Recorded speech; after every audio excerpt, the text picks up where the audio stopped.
Hi, today's good person to know is Dame Stephanie Shirley. We owe her and her peers tremendous thanks. They fought the battle for equal rights and equal pay for women.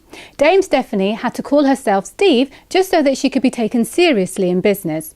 Her eureka moment happened in her late 20s when, in 1962, she started her own company, a software house for women by women. These women were considered to be no longer employable due to marriage and motherhood.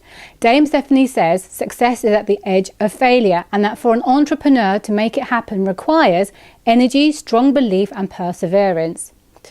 And that they can be difficult to work with. And I have to agree with her there. I have to say she's probably right. Entrepreneurs are probably difficult to work with. She's given almost £67 million to charities close to her heart. And whilst Dame Stephanie didn't have a role model herself, it gives me great pleasure to say, Dame Stephanie, you are a role model. You broke barriers, you broke ceilings, and you've made it possible for us to believe that we can do the same thing too.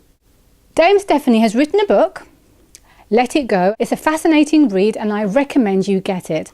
I hope this video gives you the courage to follow your dreams too. Thank you for watching. I wanted to stop being poor, but I had no idea I was ever going to be wealthy.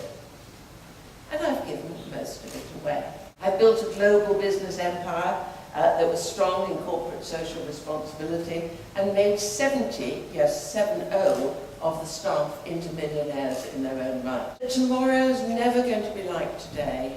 And certainly nothing like yesterday. I like doing new things. I like making new things happen. Even in the blackest moments of despair, there is hope if you can find the courage to pursue it. Sometimes the right attitude can create good, even from life's most terrible situations. We waste too much time being afraid, when what we should really fear is wasting time. I went to night school for 6 years to get my qualifications.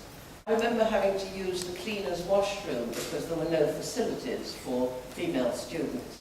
The world of work in which one had to fight for rights, the right to equal pay, the right to do a job, the right to serve. And my generation of women fought those battles. In my late 20s, I hit the glass ceiling. And I'd had an idea.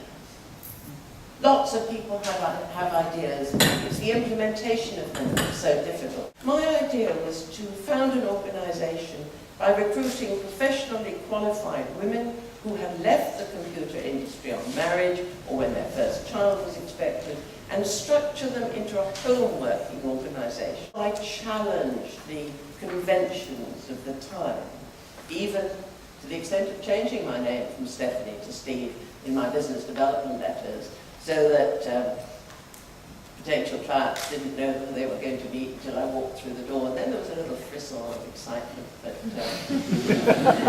they realised that he was a she. In 1975, 13 years from my company's start-up, Britain's Equal Opportunities legislation came in, which meant that it was illegal to have our pro-female policies.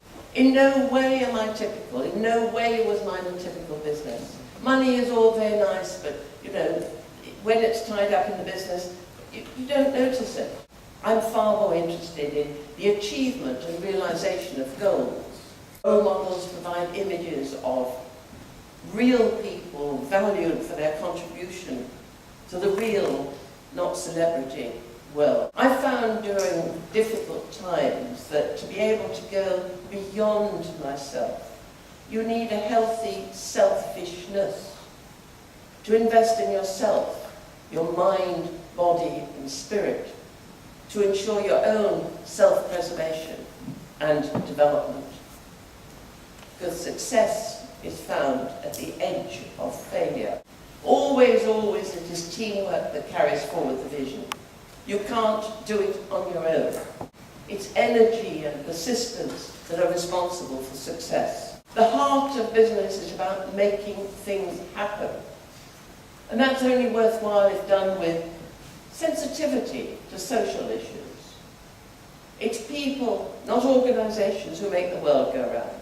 For an entrepreneur to have an idea, have an enterprise, and then to make it happen, requires extraordinary energy, self-belief, and perseverance, a readiness to deny facts, the courage to risk family and home, and a 24/7 commitment that borders on the obsessive. Our strengths are also our weaknesses. So do not wonder that entrepreneurs can be viewed as difficult to work with. My late son Giles was our only child, a beautiful, contented baby. At 2.5, like a changeling in a fairy story, he lost the little speech he had and turned into a wild, unmanageable toddler. Giles was severely autistic, and he never spoke again.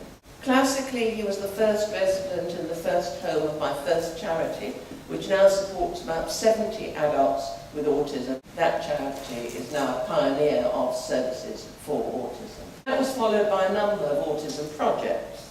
The latest and most strategic funds medical research into the causes of autism.